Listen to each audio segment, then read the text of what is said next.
Hello, everybody. Welcome back to Straight Betting. And I know what you guys are thinking. Where the hell were you? I could not post for a little bit. Made a couple mistakes. Nothing bad, but made a couple mistakes. But move past it. You learn. Live and you learn. So yeah. Anyways, guys, playoffs have been fun. I really wish I could have been doing videos over the last week, but unfortunately, I could not. So yeah, it sucks, but we're back and videos are going to be coming daily. Streams are going to be coming daily. So yeah, make sure to like and subscribe before you start the video. And got a guest to introduce too.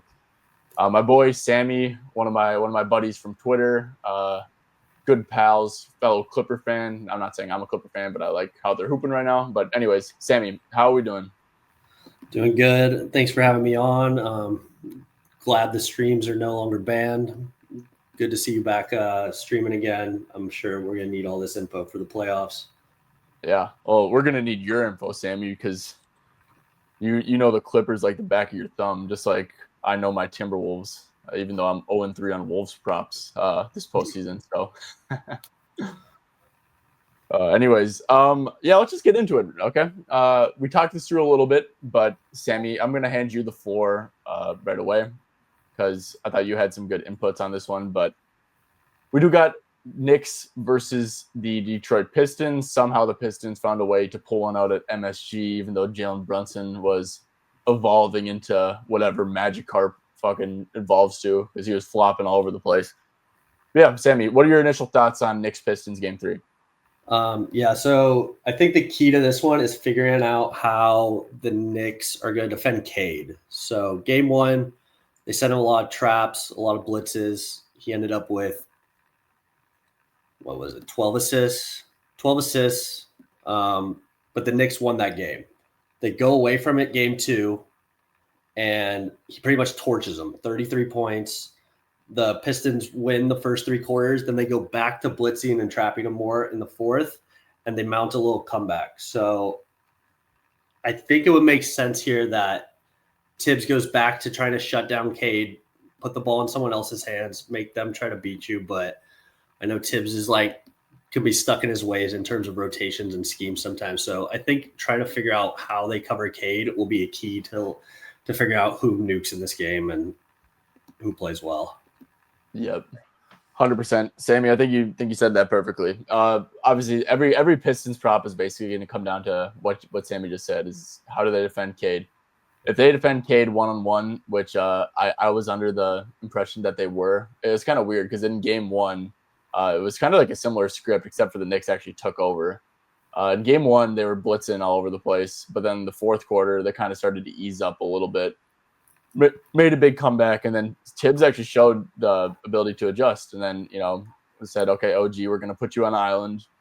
You can get him one-on-one, Cat. You're not going to be all over the place. You're kind of going to be in drop.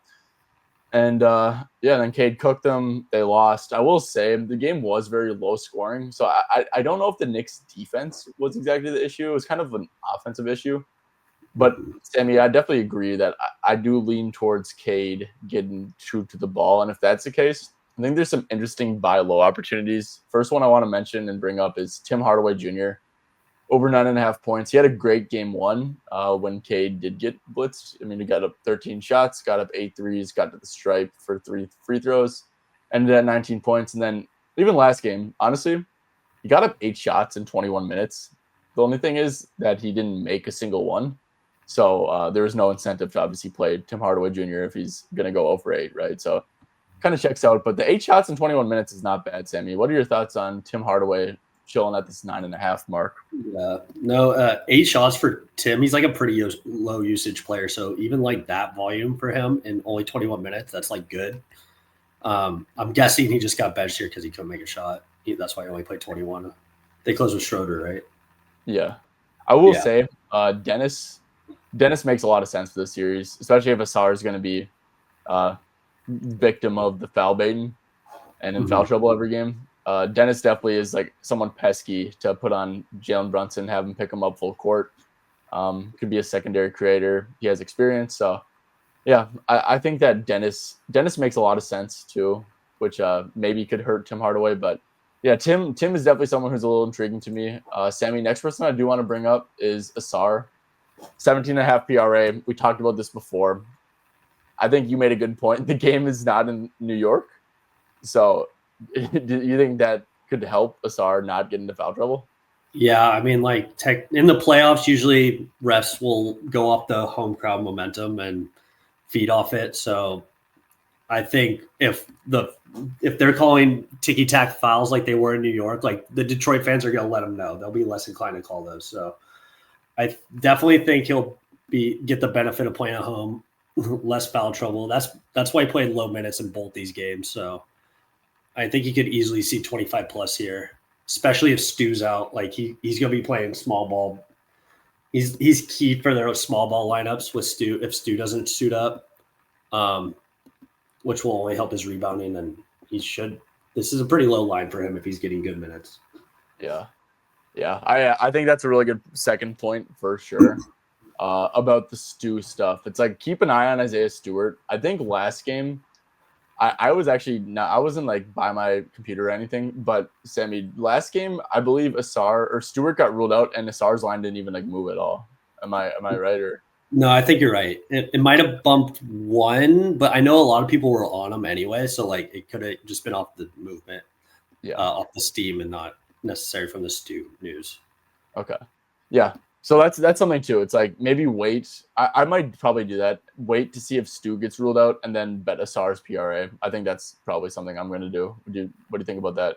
Yeah, no, I think that's a good move. I don't think this bumps much, if at all, if Stu's ruled out. And so there's probably no harm in waiting.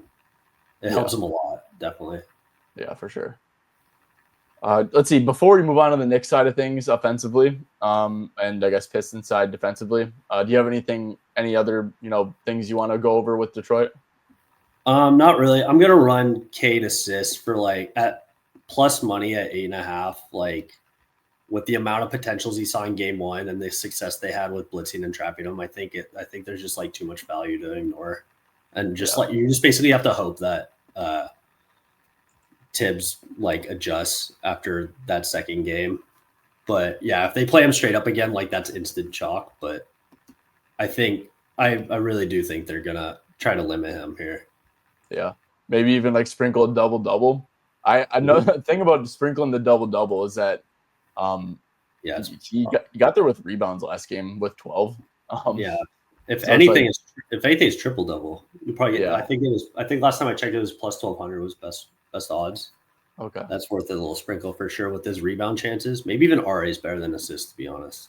Yeah, there's a minus 115 at DK. I mean, just considering he obviously had probably an outlier rebounding game last game, but I mean, it kind of makes sense, right? I've kind of noticed this. A lot of these stars, I mean, they play so much, they play huge minutes, and when that's the case, like Cade's not someone that you hunt on defense, so he's just gonna like really be like guarding like Josh, or he won't guard Josh Hart because that's what the center does, but probably be guarding like Mikal Bridges, and or OG, someone who's just sitting in the corner while Brunson dribbles the arrow of the ball, and I've noticed that with stars, a lot of times because it's like they got to be fresh for offense in the playoffs, and they're already playing 40 minutes. So seeing rebounding spikes. I mean, we see what Jason Tatum, Anthony Edwards, and those are two guys off the top of my head. But yeah, I think 14.5 RA is like a really good way to play it too.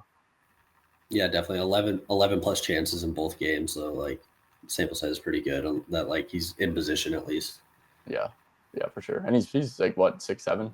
Yeah, no, he can get boards for sure. Yeah, cool. Okay, next thing, Knicks props. So I do want to mention one thing, guys, and this is like a you can't do this. Probably can't bet this, but I do want to mention that Josh Hart, he is one of my absolutely favorite players of all time. Not of all time, of this generation. I love Josh Hart a ton. I will say he hinders Cat so much with his unwillingness to shoot a damn three, because he's going to get guarded by a center every single time. Cat's going to get guarded by a forward who can press up on him and take away his threes, has like the mobility to move his feet and, not give him a free driving lane. But also when he does drive, he's met by the center just camped out because they're guarding Josh Hart. Josh Hart, honestly, and given the way that they got crushed on the glass, and I know that Josh Hart's a good rebounder and stuff, but they really should be playing Mitchell Robinson big minutes. I'm looking at his stuff right now. I faded him last game because I thought that, and it won, thankfully. Shot 0 for 2 somehow, even though all he shoots is like alley-oops. But yeah, Mitchell Robinson, I think the common sense thing is to play him alongside Catmore and bench Josh Hart. I don't think it's going to happen because it's Tibbs, but Sammy, do you have any thoughts on that? No, I agree. I mean, he did have the best plus-minus on the team last game, so that checks out. Yeah, the real question is, like, will Tibbs ever do that? Like, he runs his stars into the ground. But 20 minutes is promising. I will say that. Like, usually his bench players play like one rotation. So this at least shows like he is the first guy off the bench. So like if there's any guy to get a boost of minutes, it's gonna be Mitch Rob. Mm-hmm. Yeah. I think that Mitch stuff is pretty interesting, right? He got up 2 shots. Usually he's gonna make at least one last game. Probably ends with like 10. I don't know. Yeah, so that's the first thing I want to talk about with Knicks stuff. This is like a type of angle I would attack during NFL. But there was a lot of noise around Cat's lack of involvement in the second half. I do think it makes sense to get him going. 4.5 first quarter points for plus money. The only issue is that he is on like a 7-minute first quarter rotation where he plays 7 minutes. Mitch comes and plays the last 5. Cat starts the second quarter. So that's kind of an issue. But Sammy, what do you think about Cat stuff overall? Do you think they make an emphasis to get him involved? His line's at 21.5, which might be the lowest it's been all year. But yeah, what are your thoughts here? Yeah, no, that makes sense. Coming off at 10, you had 10 points last game? Yeah, that's crazy. Yeah, no, I would think they got him involved here. I didn't see the fourth. I didn't see what Detroit did in the fourth quarter that really shut him down, to be honest. Mm-hmm. So I might need to rewatch film on that one, but it would totally make sense for them to get him going right off the bat. You can't have Brunson just like ISOing all game, especially on the road where he won't get as many calls. Like they're gonna need someone else to like get a bucket at some point. Oh yeah. Also, Brunson did say he was gonna pass more this game. Like he wants to get his teammates involved, and if he's doing that, like Cat's like the clear cut option to benefit. I would think. Yep. Yeah. So I agree with all the stuff you said. The Brunson angle is interesting, and Brunson. This is like an adjustment, an offensive adjustment. It's like Brunson doing all this stuff is just this hero ball stuff. It's first of all, it's not sustainable. Second of all, it just makes no sense with the roster involved. So I really don't hate Brunson unders here. 29.5. Look, he's great in the playoffs. Yes. I don't think he's going to get as generous of a whistle. So I think that could also maybe help him out a little bit. Mikal, I did peep that Mikal got up 11 threes last game, which is like really high for Mikal. His line's at 1.5. Like I said, I would probably have to go back and like take a little peek on those looks, but that's something that's a little bit interesting. Yeah, I don't have anything else.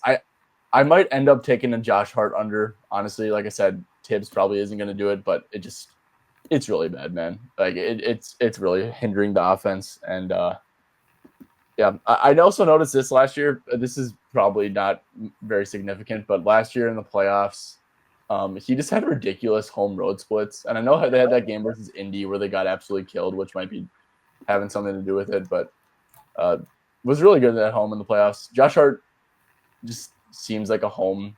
Like he's such an energy player, if you get what I'm saying. Yeah. I feel like he benefits from playing at home a little bit. Maybe that could be a little something. And I'm sounding like an absolute square right now, but yeah, Josh Hart, I just don't think he matches up great with this Pistons team, and he's been a huge liability. So I think that his unders just are tad intriguing to me. But yeah, like I said, is Tibbs going to bench him or even reduce his minutes? Probably not. So yeah, literally, if it was like any other coach, I'd be way more intrigued. It's just so hard with Tibbs because he like never does that. Yeah. I'd almost rather put Mitch Rob overs because like you see his floor is 18 and he's more likely to get like a boost, like especially with Cat foul trouble. That's always like an issue. So there's more pass to Mitch Rob, more minutes than there is Josh Hart, less minutes in my opinion, but I get the look for sure. Yeah. And even it could maybe be like Mikal who gets benched because the thing is where Mitch Rob opens up Cat is that Mitch Rob has to get guarded by a center because he's just too fucking good at rebounding, you know? So Yeah, more Mitrov makes a ton of sense. I might look into it a little bit. His PRA is at 10.5, PRs at 9.5, and yeah, that's like something you could probably play right now at FanDuel. So yeah, that's something I'll definitely look into a little bit.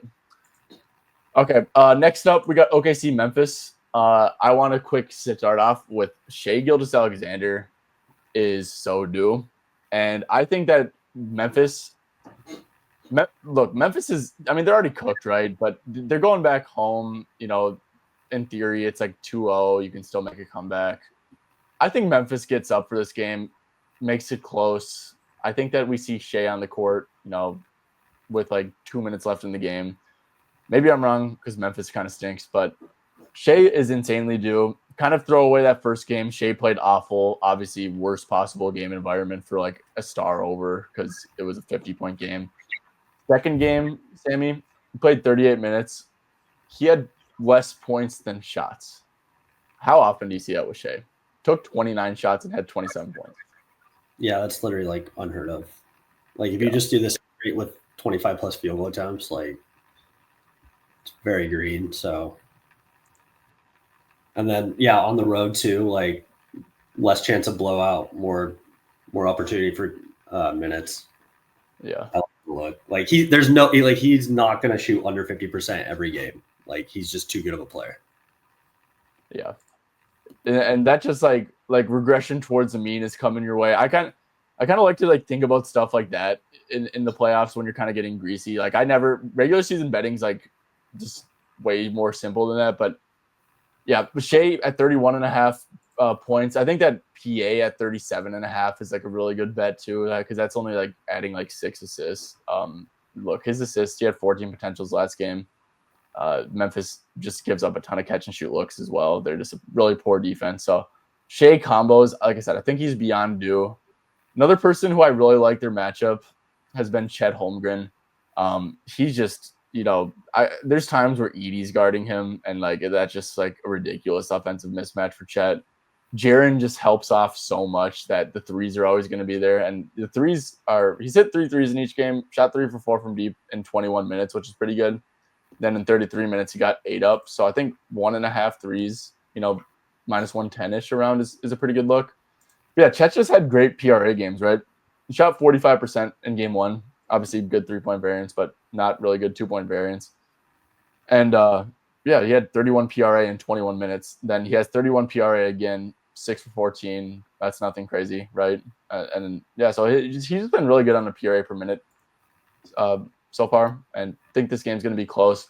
I noticed for one last thing I want to say about Chet, and this is also kind of about Hardenstein, is that as soon as Edie got benched, because Edie got benched last game, he's just completely unplayable on defense. Like they can't do anything with him on the floor defensively.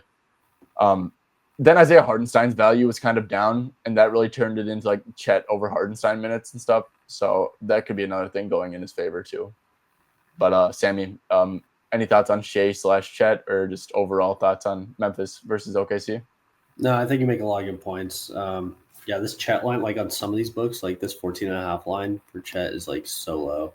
And then even the rebound upside if Ihart gets benched. I also like 80 unders. Like they showed last game that if he can't like stick with it on defense, like they're not afraid to pull him. Yeah. I agree. Yeah. There's definitely some value in his unders if they can't keep this close early. It's also just a brutal matchup for him. It's tough for him to score down low with those trees. And when Hardenstein, he guards Hardenstein on defense too, obviously. And Hardenstein like makes it tough on you to get rebounds because he's going for the offensive glass like every time. So it's like he's not just gonna like walk into a ton of easy defensive rebounds. So yeah, I'm with you on ED unders for sure. One other player on Memphis, Scottie Pippen, I think is somewhat interesting. I noticed that he got up 7 threes. That's a really big mark for Scottie Pippen. In game 1, he shot 1 for 9 in 22 minutes, 0 for 4 from deep. They really do leave Scottie Pippen pretty open from deep. So his threes being at plus 122 is a little bit intriguing. But overall, just his points. I wish it was at 10.5 at a good price. But Scottie Pippen, I think, is just going to be pretty much unbothered, and I think his volume will be pretty good. But yeah, do you have any Pippen thoughts, Memphis thoughts here? No, Pippen's like my main lean for this game. Like 7 threes, and he 7 3 attempts last game, 4 in game 1, and that was only in 22 minutes. And now he has a 1.5 line that's plus money. Like OKC, like usually like makes like your worst player try to beat them, and on offense here, that's probably Pippen. So I think there's value here if he's getting like decent looks.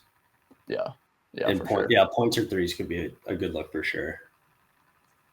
Desmond Bane, I've noticed, has gotten pretty aggressive coverages. You know, OKC doesn't like to give up those pull up threes out of the pick and roll. They actually like if you're a good pull up shooter in the pick and roll, they're gonna be up on the level to that. I've noticed that it's been tough for Bane, so his unders make a fair bit of sense, especially, man. I mean, there's just a huge discrepancy. Like a 21 and a half are out there at the softer books, and FanDuel, the sharper books, has it at 19 and a half. So I think that, this makes a fair bit of sense, Desmond Bane stuff. I will say, guys, Memphis is down 2-0. This is like obviously like a very prime. Ja Morant plays 42 minutes. Desmond Bane plays 40 minutes. Jaren Jackson plays 40 minutes spot. So you could use that for some angles too. Obviously, Memphis would have to keep the game close for that to happen. But Ja Morant, they also don't really care much about him shooting. I was on his threes last game, and yeah, pretty soft, actually very soft pick and roll coverage.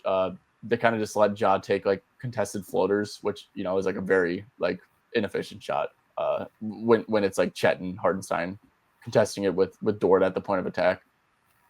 So yeah, I mean, Ja got up 25 shots last game, which is definitely a good sign. So I think that Ja maybe in front of the home crowd wants to give like a last hurrah in maybe his Memphis career. I don't know, Sammy, have you been keeping up with that at all? Yeah, I think some people are over him there, but they're not trading him yet. Yeah. He definitely has something to prove here. So definitely, he's definitely going to be motivated coming back home after getting his ass whooped in games 1 and 2 here. I can see it.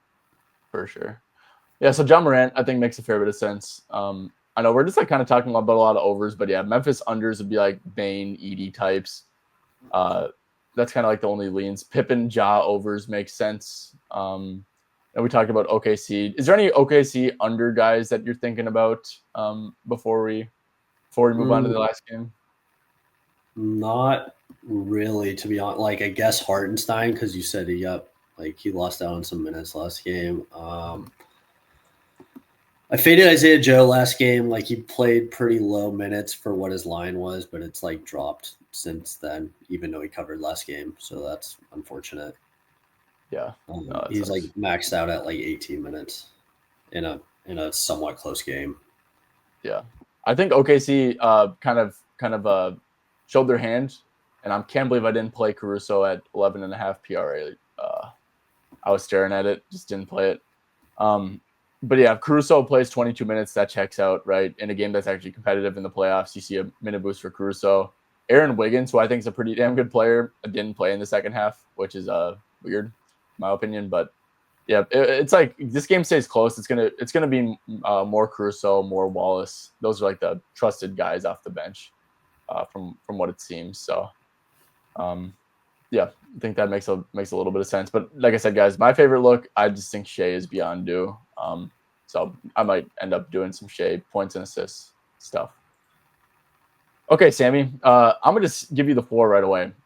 Let's get into Denver Clippers. Let's start off with the Nuggets side of the ball, but I want you to give a little breakdown of what you're thinking Clippers are going to do here on defense. So the Nuggets are actually like super hard to cap right now without news on Michael Porter Jr. He's questionable. They said that they're optimistic he plays, but he's still got questionable tag. So I'd be wary there. But basically when Michael Porter Jr. is on the floor, they wait to double Jokic like until he makes a move. Like when he drives to the basket or does a spin move, or then they send the double. When Michael Porter Jr. is off the court, that usually means Russ is in. Then they double Jokic right on the catch. They'll leave Russ wide open. They don't care how many shots he's made. They will live with Russ corner threes or Russ doing his crazy drive to the basket thing. So I think if Michael Porter Jr. is in here, I think Jokic points is a good look. It doesn't matter how crazy your coverage is on him for the most part. Like, he's going to get his points. He's going to get his shots up. Like, he's too good of a player, even with all the crazy stuff and that the Clippers are throwing at him. If Porter Jr.'s out and Russ starts, Jokic assists is a good look. Russ threes at like plus 200 is a great look. But it's just really reliant on Porter Jr. You wouldn't think he makes that much of a difference because he's kind of a role player, but he really does in this matchup because the Clippers' defensive scheme completely changes.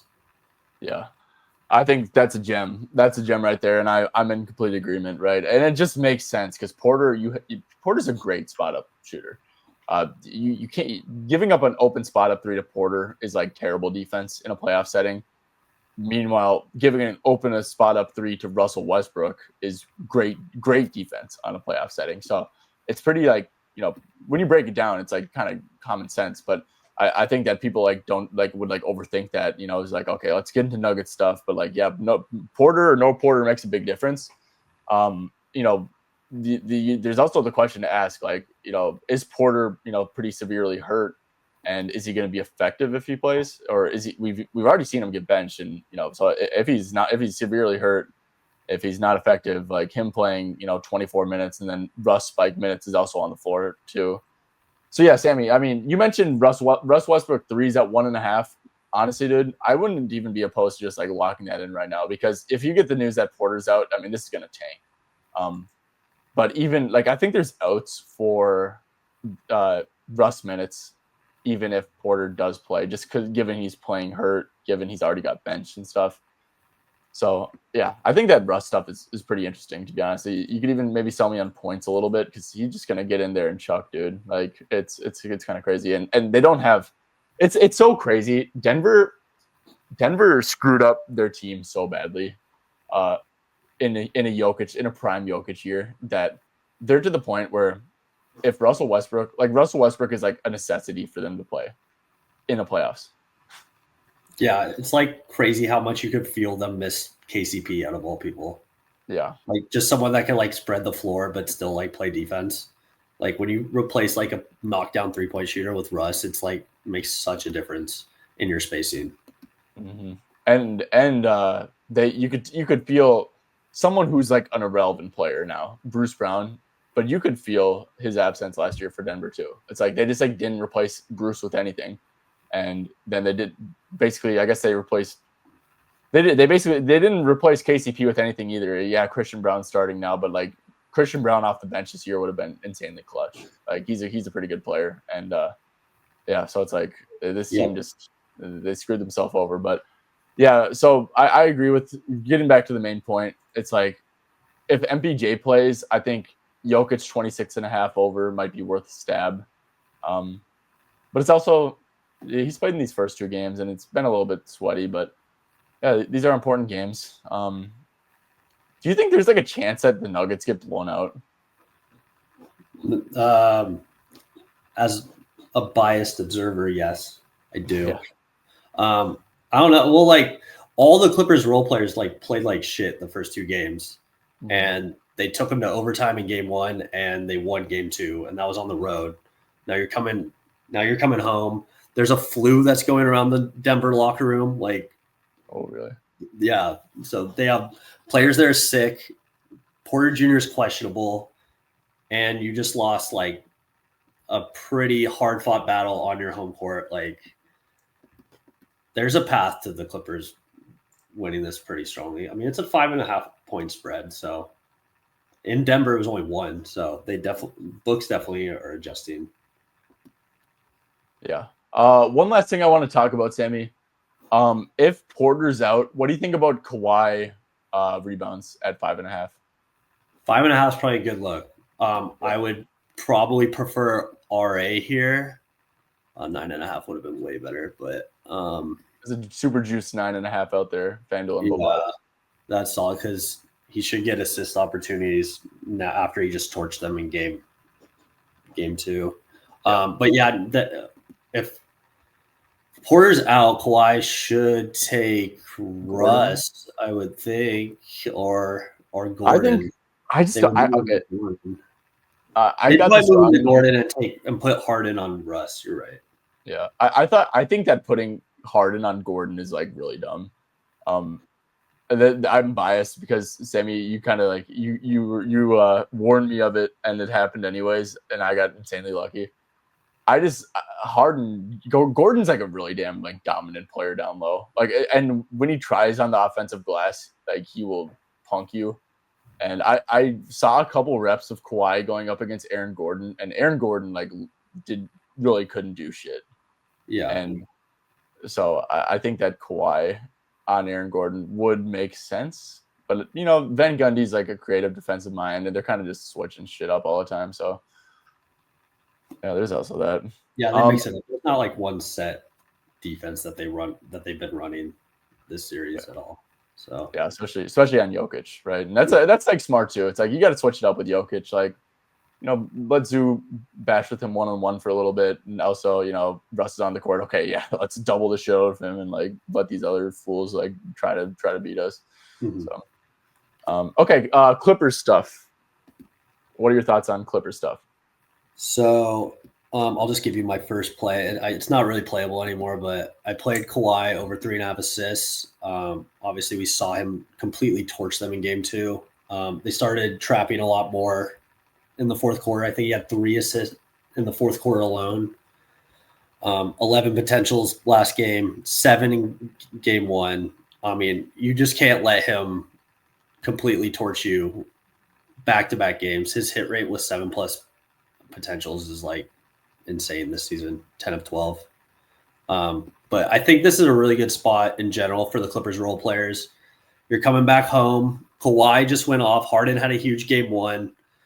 I think the Denver defense is probably going to hone in on the stars here. And I like Norman Powell a lot. He's had a tough series, but really started to make some shots in the fourth last game. Gets the benefits of the home crowd. Like the role players in the playoffs, like it actually makes such a difference if you're at home or away. Because like stars, like you can miss a couple shots and then try and find a rhythm because you're going to get that volume. But if you're a role player and you miss 1 or 2 shots, like your confidence is shot because you have so much time in between shots. But so if they really trap Leonard here, I think Norm's gonna be the first man up. Bogey's lines are super low. His home splits are like crazy. Dunn's been great this series. They're gonna leave him open for the most part. I think there's a really good spot to back the Clippers role players and hope that they get a boost from the home crowd. Yeah, I think you make a good point about Clippers role players too, because Kawhi's probably going to see some pretty ridiculous coverages. I mean, Denver on the year is like we don't let you go one-on-one team and we allow a shit ton of spot up shit. That's just like how they are on the year. So it's like they're probably going to be in full form with that, especially given because I kind of came into the series. I'm like, okay, Aaron Gordon's like built in a lab to defend Kawhi, but Kawhi really is like he reminded us that when he's healthy, like you have to put 2 to the ball, or if he's getting to a spot on literally anyone. So yeah, I agree with that. I probably will run. I'm gonna keep a sharp eye on Kawhi rebounds and assists, and what that Porter is too. I might just play that at 10.5, especially if it's plus money. If we get no Porter and stuff. So, I want to mention this, guys. I'm probably going to run this in a lotto, but Sammy mentioned Bogey's crazy home road splits. And what'd you say? It was like 48% at home or something? Yeah, he shoots? I think he's a 48% from the floor at home and like 35% on the road. It's like an absurd difference. Yeah. And the dude has played. So, full transparency, Bogey's kind of a liability in the series. They're just like hunting the hell out of him. But he, got up 3 shots in 12 minutes, got up 5 shots in 15 minutes. Maybe you get like a good game script here at home. Like the bench is like playing good. Denver's like down 15. You can extend Bogey to like that 18-minute range. But yeah, I think that Bogey's a great stab. I checked Bet365 before this. He's plus 220 to hit 2 threes and plus like 750 to hit 3. guys, Bogdan Bogdanovic can easily do that. Like if he's a great shooter. Like he definitely hasn't shown it so far this series, but the dude really is a really good shooter. So yeah, I think Bogey, like, don't play his straight line at all. But if you want to take a stab on like 2 or 3 threes, maybe like 10 points, I think that's like pretty interesting. Yeah, even in these minutes, like 12 to 20 minutes at home, he's only had one of those, but points he's over in 2 or 3. But he's also a guy that could like obviously his minutes were super low because he couldn't hit a shot. He's a guy that could like work his way into more minutes. Like let's say Norm misses a couple shots to start the game, Bogey comes in and hits a 3 and a quick bucket. Like he could easily play himself to 20-ish minutes. So like there's upside there. Like if he's cooking, like they'll run him. Mm-hmm. And a little sneaky thing too, if MBJ sits, this Denver offense just like isn't going to be good. It's going to be good. It's going to be significantly worse though. And maybe that could also maybe make Bogey a slightly less of a liability, especially because I think his minutes overlap with the non-Jokic minutes, which might only be 5. Who knows? But like that start of like the second quarter. But I'm pretty sure I saw Bogey in the game the first couple. Correct me if I'm wrong on that. Or no, that sounds right. Okay. Yeah, that checks out. Cool. Okay. Any final thoughts on Clipper stuff? I'm actually in complete agreement. Like Kawhi assists makes sense. Rebounds and assists if we get the matchups we want. Role players should be stepping up here. Yeah. I think we kind of hit on everything. So cool. Yeah, no. I'm sorry. Were you gonna say something? No. I was just agreeing. You're good. Okay. Cool. All right, guys. Well, that's going to do it. Appreciate everyone for tuning in. Once again, want to say apologies for, being gone for so long. Of course, it was kind of out of my control, but still want to say apologies and thank you guys for, retuning back in. It means a ton. And yeah, Sammy, is there anything you want to say before you head out? Not much. Just follow me on Twitter, Sammy G Props, and Clippers in 5. Yes, sir. Clippers in 5. And yeah, make sure to give Sammy a follow on Twitter. I will definitely put a link to his Twitter down below in the description. So make sure to check him out. He's been dropping some free plays on here. He knows his shit and he knows his clips. And I know his clips too. Baby, they're winning in 5. This Nuggets team is not good. And this Clippers team is good. So, all right, sweet. Sammy, once again, just want to say thanks for joining me, especially, we're recording this during a playoff game. So it's like, definitely want to thank you for joining at this time. And one final reminder, guys, make sure to drop a like, sub to the channel, all that good stuff. And we will catch you guys tomorrow.